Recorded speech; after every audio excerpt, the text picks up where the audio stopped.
Много панорама има.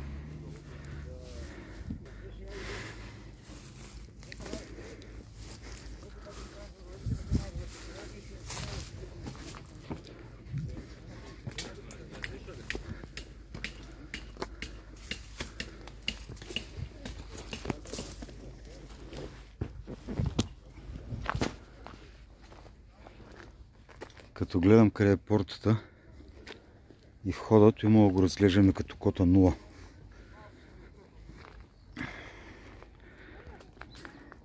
Реално от място се вижда точно това, което снимам в момента.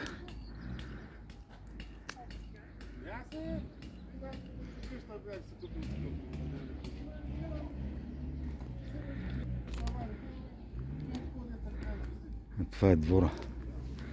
Равно ще стане там, няма зор голям за подпорна стена. Тя добре са насипали тук. И така.